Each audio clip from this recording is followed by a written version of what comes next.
Inkilab News Live, the social media news platform. Please subscribe and share. नमस्कार दोस्तों, आप देख रहे हैं इनकलाब न्यूज लाइव। मैं फारूक शाह और सर्वे रिपोर्ट में हम हमेशा जमीनी सतह से और व्यक्तित्व के आधार पर खबरें प्रकाशित करते हैं। इस हिसाब से हमारे पास इसमें अशरफ भाई हैं, एडवोकेट है पेशे से, और चुनावी रणभूमि में इन्होंने भी अपनी टिकट हासिल की है। लेकिन टिकट जिसकी उम्मीद थी वो टिकट मिली नहीं। जिस पार्टी के सहारे इन्होंने प्रचार प्रसार अपना किया था और जनता के बीच में अपना भाव प्रभाव बनाया था, वो उनको मिला नहीं, पार्टी का सिंबल। ऐसे में फिर भी ये चुनावी मैदान में से पीछे नहीं हटे। तो मिलेंगे इनसे और बात करेंगे। स्वागत है आपका इनकलाब न्यूज लाइव में। सर, सबसे पहले आपसे ये जानेंगे कि आपने जिस पार्टी के लिए मेहनत किया, सारा प्रचार प्रसार उसी का था, इसके बावजूद आपको उस पार्टी से सिंबल नहीं मिला। ऐसे में आप अपक्ष लड़कर क्या उम्मीद करते हैं कि वही परफॉर्मेंस देगी? जी बिल्कुल। सबसे पहले जय हिंद जय भारत। मैं आपके दर्शकों को बताना चाहता हूँ कि मैं एडवोकेट बाद में हूँ, पहले एक फ़ौजी हूँ। फ़ौजी हमेशा पीछे नहीं हटता है, फ़ौजी हमेशा डट कर खड़ा रहता है, और जो मिशन लेके फ़ौजी शुरू करता है उस मिशन को भारत का फ़ौजी कंप्लीट करता है। तो जिस तरीके से जो मिशन लेके मैंने स्टार्ट किया था और लोगों की सेवा स्टार्ट की थी, और ये चुनाव जीतने का जो मिशन है, मैं इससे सक्सेसफुली कंप्लीट करूँगा। आपका पहला चुनाव चिन्ह था धनुष बाण, और आप पूरी तरीके से समाज में चर्चे में थे। चारों तरफ आपका प्रचार हो चुका था, हर जगह आप खुलेआम धनुष बाण का नाम लेते थे, और गर्व सा महसूस करती थी जनता कि आप एक बड़े सिंबल के साथ हैं। ऐसे में एक बड़ा सिंबल क्या अपना प्रभाव नहीं दिखा पाएगा आपके व्यक्तित्व के सामने?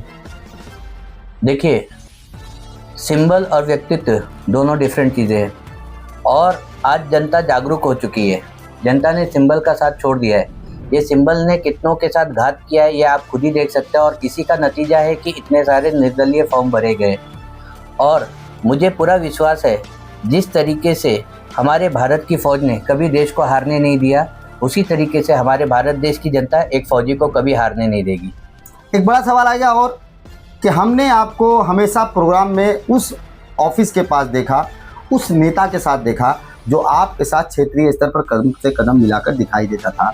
ऐसे में आप अंतिम क्षणों में भी अपने टिकट की दावेदारी को पेश कर रहे थे और आप पूरे कॉन्फिडेंस में थे। तो आपको धोखा किसने दिया? क्या सिंबल ने दिया, क्या विलास तरे साहब ने दिया, या फिर जो इस वक्त उम्मीदवार खड़ा है अभिषेक ठाकुर, इसने दिया? इन तीनों में से आप किसको चुनेंगे कि धोखेबाज असल कौन है?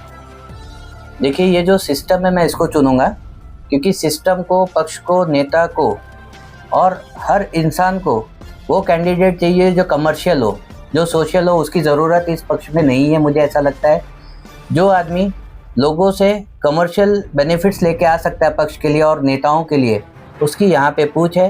जो लोगों की समस्याएं हल करे, लोगों की समस्याओं को सुने, उनको हल करने के लिए भागा दौड़ी करे, उसकी ज़रूरत नहीं है इस पक्ष में। पक्ष ने उसको तरजीह दी है जो लोगों से कमर्शियल बेनिफिट पक्ष को और किसी नेता को पहुँचा सकता है। यानी आप कमर्शियल बेनिफिट नहीं दे पाते, और शायद यही कारण था कि आपको पार्टी ने न चुनकर उसे चुना जो कमर्शियल बेनिफिट दे सके, न कि सामाजिक बेनिफिट। ये बिल्कुल सही कहा आपने। देखिए, मैं फौजी आदमी हूँ, मैंने देश की सेवा की है, देश की रक्षा की, और आज मैं अपने लोगों की सेवा ही कर सकता हूँ। मैं अपने लोगों को लूट नहीं सकता, मैं उनकी परेशानियों का रेट लगा के उनका निवारण नहीं कर सकता हूँ। ये आप मेरी कमज़ोरी समझिए या मेरे देश के प्रति मोहब्बत, ये आपके ऊपर है। एक बात और पूछूंगा कि धोखा आपके साथ हुआ या आपकी स्थानीय जनता के साथ? क्या इसको किस नज़र से आप देखते हैं? ये तो जनता देखेगी कि धोखा उनके साथ हुआ है या मेरे साथ। नहीं, उम्मीदवार तो बदल दिया गया, सिंबल वही है। क्या जनता उम्मीदवार सिंबल देखकर जाएगी, उम्मीदवार देखकर जाएगी, या फिर आपको देखकर आपके साथ रह जाएगी? कहने का मतलब ये है। मेरा ये कहना कि हमारे देश का दुर्भाग्य रहा है अब तक कि लोगों ने सिंबल को वोट किया, कैंडिडेट को वोट नहीं किया है, और इसका नतीजा ये हुआ है कि सिंबल वालों ने अपना मनचाहा कैंडिडेट जनता के ऊपर थोपा है। और वो मनचाहा कैंडिडेट कैसा होता है?